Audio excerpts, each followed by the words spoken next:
Ladies and gentlemen, UFC 267 is here this weekend live from Abu Dhabi, and I got two weddings this weekend, so the fact that it's a daytime card, the MMA gods obviously love your boy, and as usual, drinking a cup of joe. Wifey made me a little iced coffee because your boy has a long day.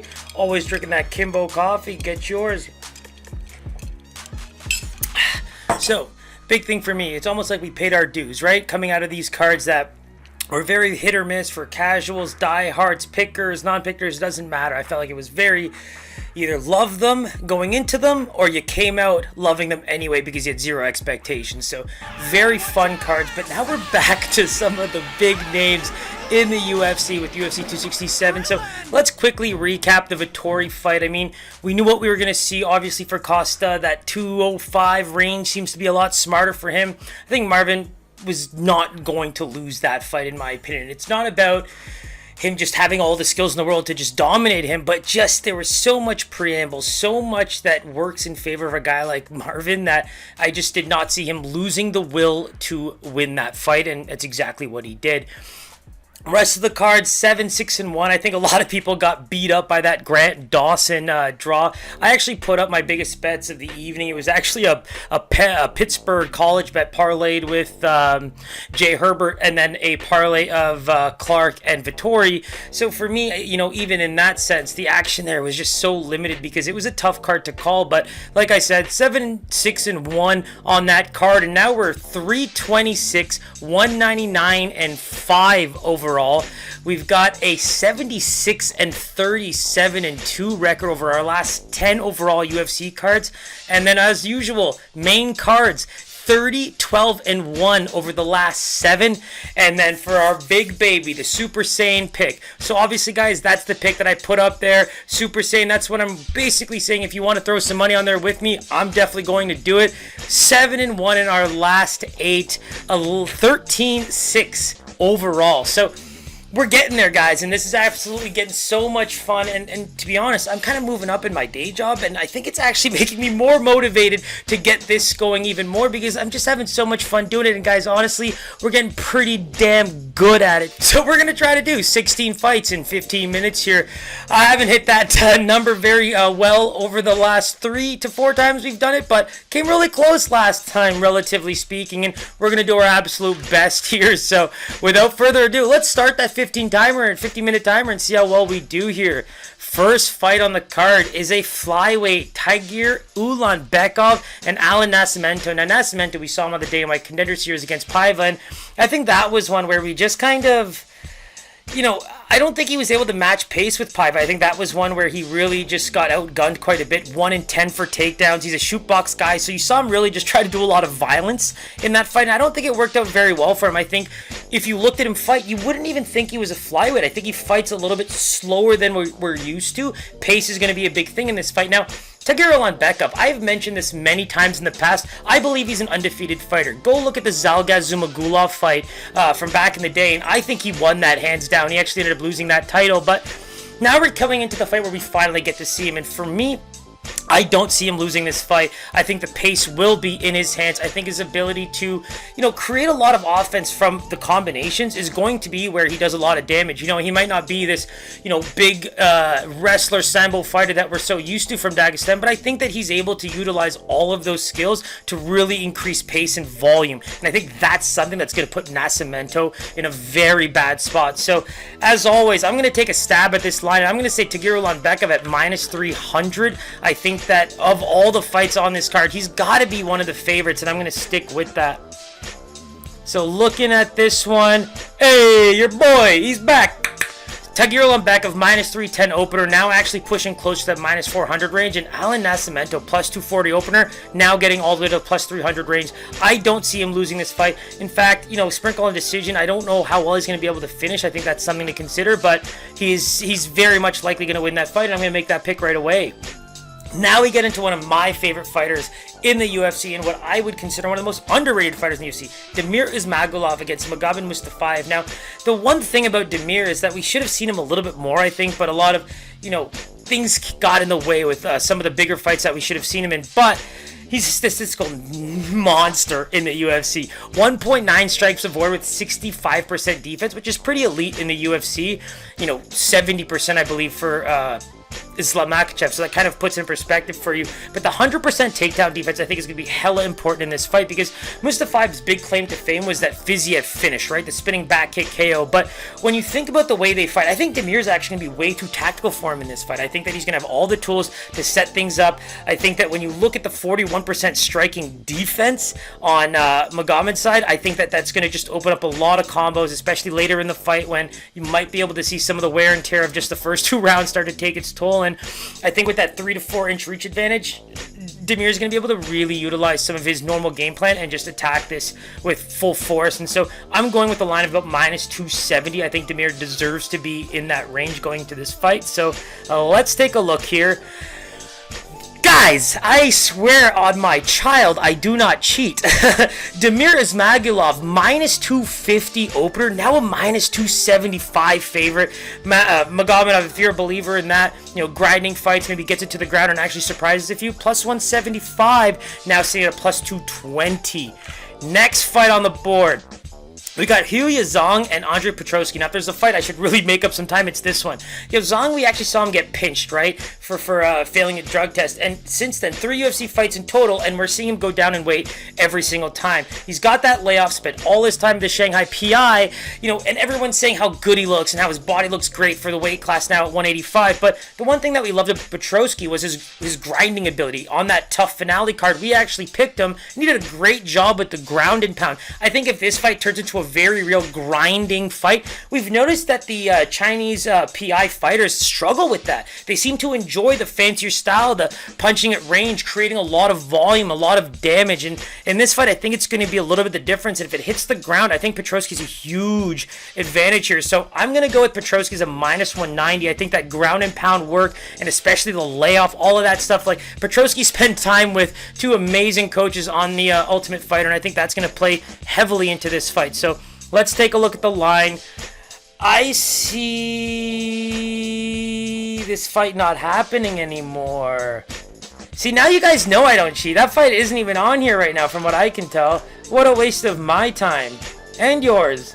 But let's continue. We should actually rewind that. That's not even fair. I'm going to go next fight. Makwan Amirkhani, Lerone Murphy. Now, this is a terrible fight for Makwan Amirkhani for 2 reasons. If Lerone Murphy can defend an anaconda choke and keep the fight standing the way he normally does, even if he doesn't finish this in the first, I think the damage that he can do over 3 rounds in a fight like this is going to be substantial. We saw him defend pretty good takedowns against great fighters. Talk about quality over quantity, right? The guy's been in 3 UFC fights, and he's taken on Douglas Silva, Andrade, Tukagov, and Ricardo Ramos. Guys we're going to see fight on this card as well. And I think that's where you actually take a lot of points in favor of Murphy, because the guy's got power, he's got the ability to defend good takedowns, and I think his counter-punching ability, especially in a fight like this, where Amirkhani might not be the most well-versed striker, but he kind of brings the pace. He likes volume, and he's going to set up takedowns. But if Murphy, like I said, can avoid all these submissions, I think that his underrated, takedown defense, coupled with what we've seen from him already, especially power-wise, I mean, he loves throwing that body kick sometimes, and southpaw like Amirkhani is going to eat it pretty badly. So I'm going with Murphy as a minus 220. I can't see him being anything less than that. It just makes the most sense to me. So let's take a look here. Good Lord, Lerone Murphy, I'm a little off with that one. Minus 350 opener, actually coming a bit down to earth with some places, but still sitting at minus 300. And Makwan Amirkhani, plus 240, still hovering in that plus 250 range. So it's pretty obvious to see where that one's going, and it'd be hard for me not to pick Lerone Murphy off the bat. Now, Michał, Oleksiejczuk, and Shamil Gamzatov. Now, it's so funny, right? 2 different areas. Michał got pinched for his drug use and came back in what I thought was going to be a more dominant performance against Modestas Bukauskas, but it was not. It was actually a very close fight. And with Gamzatov, my word, we've been wanting to watch him all year, and he just hasn't been able to, between injuries and visa issues, just hasn't been able to make it to the UFC. But now we get them, basically both to square off. And the one thing I want to say is, despite how much Shamil likes to strike, he likes the, counter punching, and he's got good power in his hands, I think the wrestling and even some of the groundwork could be an area where he just has an advantage anyway. When you look at Michał's history, especially in the UFC, I mean, 3 of his 4 losses are basically via submission, and I think that with Shamil's finishing ability, this is a fight I can see him being able to do, a lot of damage in both areas. And with Michał, it's just like the Modestas fight being so close, it makes me actually lose a bit more of the faith that I had going into that fight, because I thought in certain areas he's going to be a lot better of a fighter. So I'm going to give Shamil the minus 220 line here. I just think with everything that he can do skill-wise, mixed in with also the layoff, you could get him around that minus 200, minus 220 range. So let's take a look here. So he's actually coming down. He opened as a minus 200, but now sitting at minus 145, guys. I actually think that's a live line right there. I mean, I'm not going to say dog or pass. I think Shamil has a great opportunity to be a solid counterpuncher. If you look at the Abreu fight, he didn't actually look tired. He might fight like a guy that has that heavy approach, heavy on his feet, always kind of moving bear-like, but in the third round, he still looked pretty good, and that's one where I really want to say Gamzatov has a huge advantage both line-wise and real-life fighting-wise. Now, let's get into a couple fights that I gotta zoom through, so at least I can spend some fun time on the main events here. But Zaleski and Benoît Saint-Denis, I mean, that's a fight where you have to do a bit more research to get to know these guys. But Benoît Saint-Denis is an undefeated fighter coming out of Brave, and again, very, very nice highlight reel for a guy who's not taking on some of these bigger names or some of these high quality talented fighters, because he loves volume. He's got a good ground game and throws crazy kicks. The thing about his kicks is he actually throws body kicks to set up his takedowns, and a part of me is wondering, when you don't really see fights go late so much, how that's going to look in a third round. I think Dos Santos has so much experience under his belt that it's such a hard fight to go against him in, especially when the fighter is so active and so willing to push forward. I think Dos Santos eats that up. I think he's have a great time with it. And to be honest, the counter-striking mixed in with the experience just makes him the better pick. So I have to go with Zaleski at minus 220. I just don't see Benoît Saint-Denis being able to come in on his UFC debut and take a guy like this. And so let's take a look here. I said minus 220. Opening line minus 185. Current line minus 230, minus 235, so we're in that range. Benoît Saint-Denis plus 155, now climbing to about a plus 200. He has a lot to prove without much to go on, and I think that the way he mixes it up could actually put him more in danger than anything. Now we get into another fight I gotta zoom through. So Albert Duraev and Roman Kopylov. Now, the Kopylov, the reel shows us a guy that's crazy exciting. Exactly what I just said about Benoît Saint-Denis. But then we saw him fight Carl Robertson, and we saw that was very much neutralized with a good ground game. He was submitted.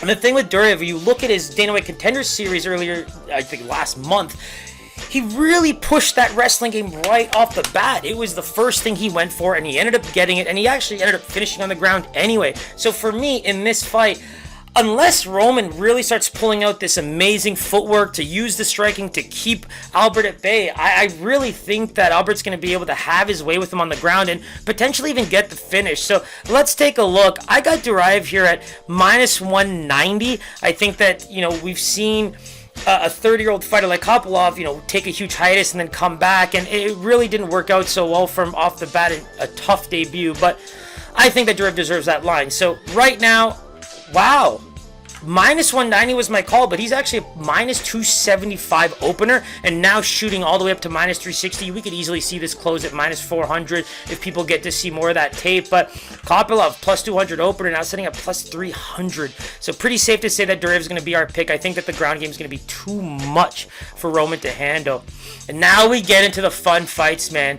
Ricardo Ramos and Zubair Tukhugov. Now, the thing about Ramos is he's been such a favorite prospect of mine, but he's just been taking on such animals in his UFC career. But then you get the Bill Algeo fight. That was an easy pick for me. I think he was the underdog in that fight as well. And you just look at the body work that he put together. He's creative. He's able to defend himself against certain types of fighters. But then you get into the power guys. You get into the wrestlers. And for me, the fact that Zubair has never been taken down, the fact that he was able to actually strike pretty well with a guy like Hakeem Dawodu tells me that this is a fight that very much is against Ricardo Ramos in a big way.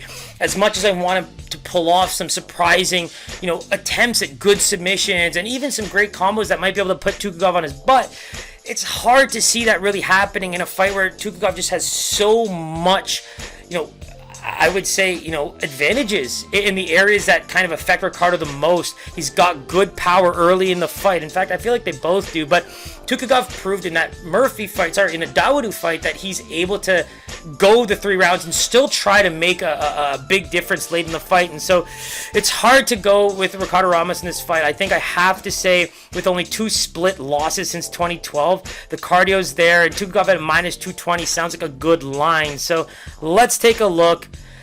So Tukhov's coming in at -188, now actually coming down to -170 and -175, and you got Ricardo Ramos just staying at that easy +140. I think in MMA that would be considered a fairly close fight given those odds, especially with so little movement. I think that just dictates how close these guys are and how game plans and just things like that can play into how a fighter looks, both, despite how good he is skill-wise, or, pulling off something lucky like a puncher's chance. That's all possible. Speaking of which, Amanda Ribas and Virna Jandiroba. Now, the thing I love about Ribas, she's able to actually really do damage on the feet. Her hands look really good, and the only person to really finish her recent in her career was Marina Rodriguez, who might have the best hands right now in women's MMA compared to a few. But I think that in this one, you have Virna Jandiroba, who's also improving on the feet. They both fought 2 different versions of Mackenzie Dern, and you saw the outcome. But Jandiroba is a gamer. I think that she likes to push forward. She's really good at the scrambles. And the big thing for me here, she's never been finished like that. I really think that that's something that works against Ribas. As much as she has been, go, go, go in her types of fights, she's been finished twice on the feet in her career. And Virna might take advantage of that because she's got sneaky power. She's got good hands. She had a really close fight with Mackenzie Dern, and then followed that up with an absolute beatdown of Kanako Murata. So unless she's able to lock up a submission here, I think that it will be a lot closer of a fight. Could be a dog or pass depending on how these lines look. I personally have Jandiroba right now as a -115 favorite. I think Janji has the ability here to not only keep the fight competitive on the feet, but if it gets into those dirty areas, I just feel like she's so tough and is able to deal with almost anybody when it comes to, transition and groundwork, things like that. So Jandiroba, I think -115 is a good line. Let's take a look. My girl's a dog, so as close as I thought this fight would be, Jandiroba coming in at +120 opener, now sitting at +135, and Ribas -163 favorite, now sitting about -165, -154 at some places. So catch that line if you can. And up next, we get right into the main card. So we obviously have 41 seconds to get through the entire main card, so we're going to do our best to do that. Kicking us off, Magomed Ankalaev and Volkan Ozdemir. Now, the thing I love about Volkan, man, is he's so durable, loves to get in these volume-style fights, and let's be real, the losses, Yuri Prochazka, Reyes split decision, Anthony Smith, and DC. This guy's basically fought contenders and champions when it comes to losses, and the one thing is he keeps himself in the fight. So for Ankalaev, you think about the time we've had to waste with him having to fight Ion Cutelaba twice. We would have been able to see him propel himself a bit further, maybe see this fight a little earlier in his career, but I like his early round ability in this fight. I think that Ozdemir takes time to get used to things. Guys are going to obviously... and when it comes to Ankalaev, his biggest advantage will be in the first round. I really think that that's going to be somewhere where if he doesn't have the most success, Ozdemir is a live dog throughout this fight. I just think that he's going to have that always keeps himself in a fight mentality, and we've seen some of these guys pull off third round finishes in the past. I think that's where Ankalaev's going to have to do a lot of damage and really kind of make Ozdemir hurt for the next 2 rounds in case it does go that far. Then you look at the striking. I think that's where this fight's really going to be kind of dictated. But then the Krylov fight, we saw him implement a bit more of that wrestling. We saw him be able to avoid a lot of the groundwork from it. And I think that's the area where I think Ankalaev just has a bit more of an edge. It seems like he's going to be able to take it anywhere he wants and still have some kind of advantage, if not a chance to win the fight. So I want to say Ankalaev -140 makes the most sense here. I think Ozdemir has so much experience and the skills are there. It's just, I think it takes him a while to get, his feet wet, used to the fight. His filling out process kind of gets him into tough waters sometimes. And that's where I think that this fight could be absolute barn burner for Ankalaev. So let's take a look. -140 is as high as I'm going to go. And we are looking at... Woo! Honestly, guys, I think that's a dog or pass fight. I respect Magomed Ankalaev so much, and he's one of my favorite fighters on the come-up right now, but Volkan has a +250 opener now, but a +245 even still. Some people are dropping this line. I think that's a live dog. I think keep it, as a fight that's going to be hella exciting to watch and see where it goes. If that fight passes the first round and Volkan takes a lot of damage, man, that's again one of those lines that we can capitalize on live. We've done it many times before, and we could do it again. Now the next fight, Jingliang Li versus Khamzat Chimaev. Now, I'm almost certain that this is going to be the most lopsided fight when it comes to Vegas. You talk about hype, you talk about following, Khamzat checks all the boxes, right? But here's my thing. As much as I believe that the UFC, with all the time away, they're not giving him a freebie. This is a fight that's very much a little bit more than a puncher's chance. You even talk about Lee fighting now 15 UFC fights. Like, that's a big deal. I feel like people might not have even known that. And you look at the losses, right?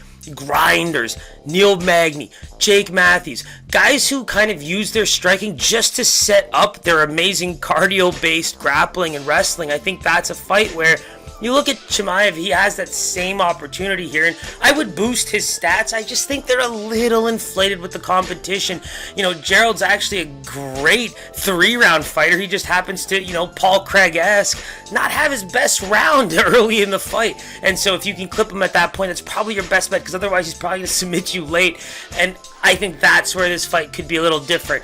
Lee's power carries. We've seen it in the past. He can knock people out in the 3rd round, no problem. He lines things up really well. And he's got one of those Marvin Vittori heads, It's just, he takes the damage and walks through it. So that's where I think, obviously I'm going to give Chimaev a line of about -350. I think that's fair, but at the same time, I can tell you right now that I'm not jumping at the chance to kind of not only pick him as a bet with the line, but even as a pick'em. I think that Jingliang has a chance here, and I really think that when you look at his power, you look at the lack of accountability when it comes to Chimaev, this is one of those classic fights where we can see Lee just pull off one of the biggest upsets on the planet. And with how the UFC is trying to grow in China and Abu Dhabi, I don't think they really care who wins this fight, to be quite honest with you. So let's take a look at the line. I'm going to give Chimaev -350.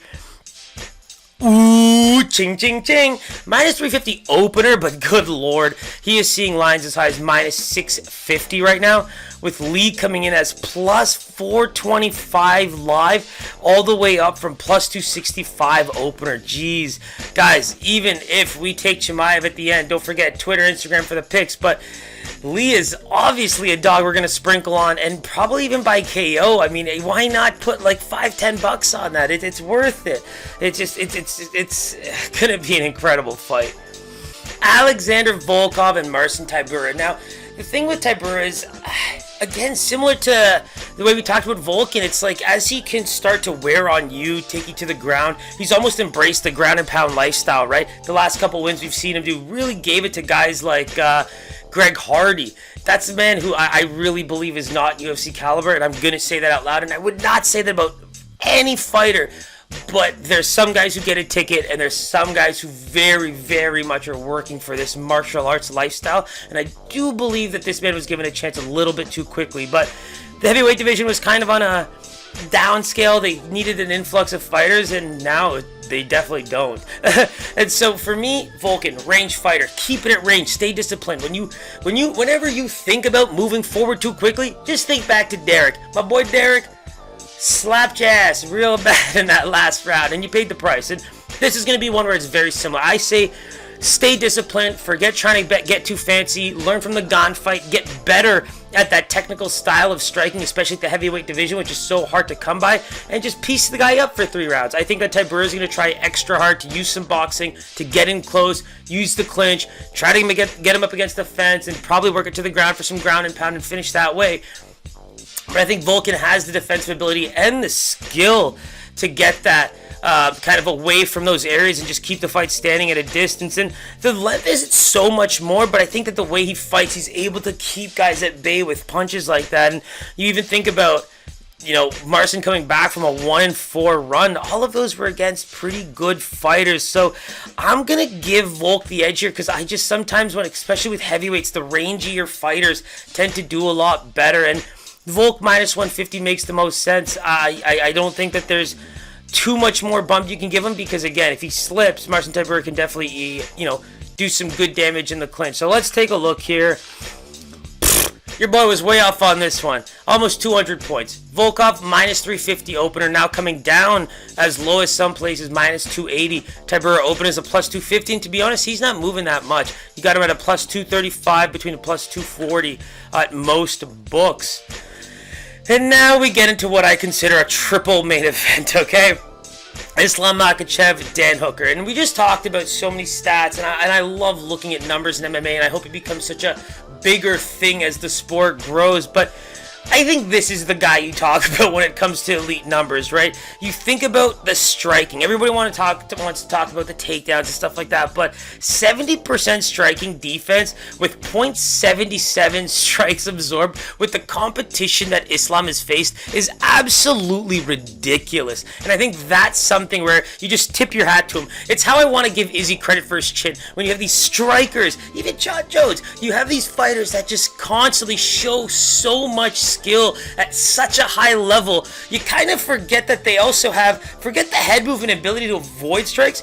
Izzy takes some serious damage and comes right back with beautiful counters. That's got to be one of my favorite things about fighters like that, is we keep forgetting what's like keeping them in fights sometimes, when even they show even the slightest bit of being a human. But Dan Hooker, Michael Chandler kind of humbled him a little bit there with some of that setup power, but I think that we're starting to see him learn from that kind of a mistake as well, right? He's a great ground fighter. I think that he's going to try and use some of the wrestling that he's been working on for so long. You have a good coach out there, and that's where I think this fight's going to be dictated, right? If it comes to the hands, Hooker's going to keep pushing forward. He's going to try to get inside. He's going to try to land those quick little strikes he loves, some elbows.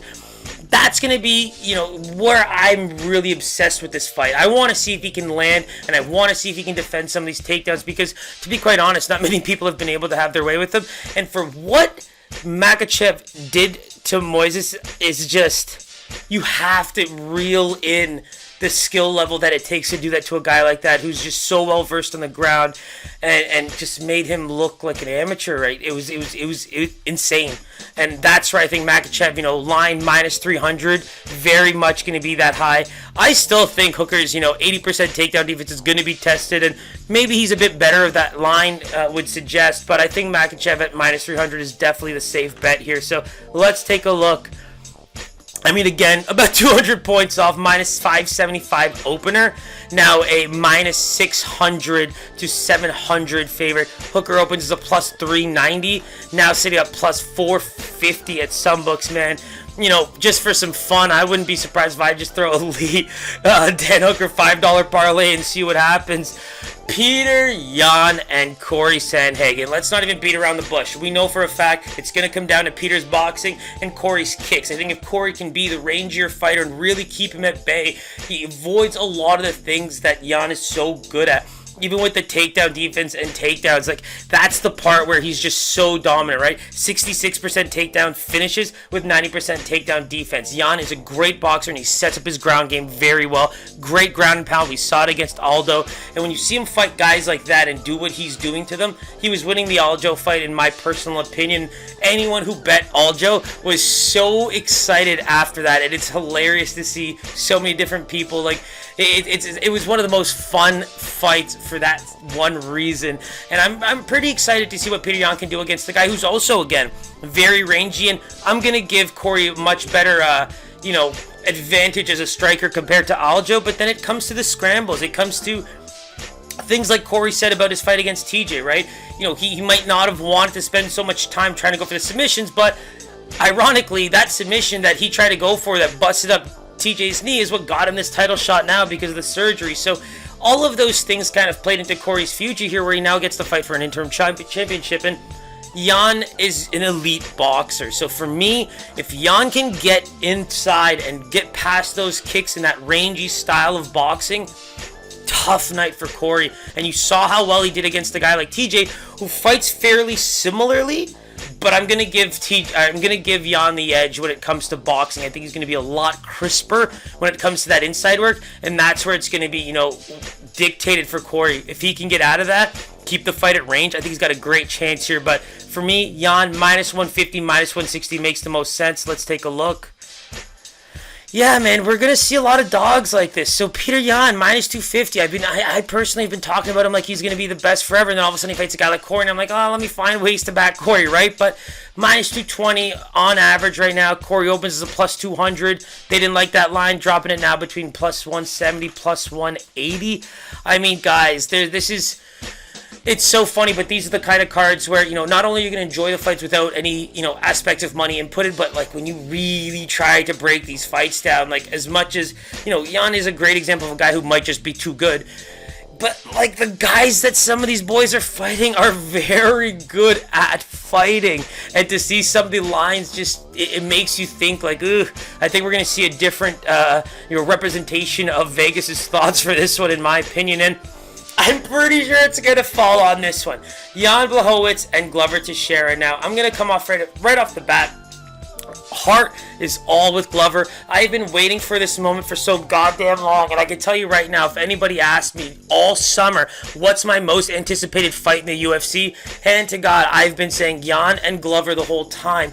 The fact that these boys are doing it at this age, the fact that both of them are doing it on more of a comeback scale than anything, and you look at the highlight reels of Glover, you look at the way both of these guys have dismantled what was pretty much the best division the UFC had seen for so long, and these guys are finally fighting for a title this late in their careers. So for me, I mean, Glover's such a good boxer, man. Working with John Hackleman and coming out of that Chuck Liddell camp, I'm so excited to see him fight. I think that in all of the fights we've seen leading up to this, the groundwork, the ground and pound, the durability, all the things that we love about Glover are what helped him come away with so many big wins. And you talk about Jan, great kickboxer. He's got that powerful left hand.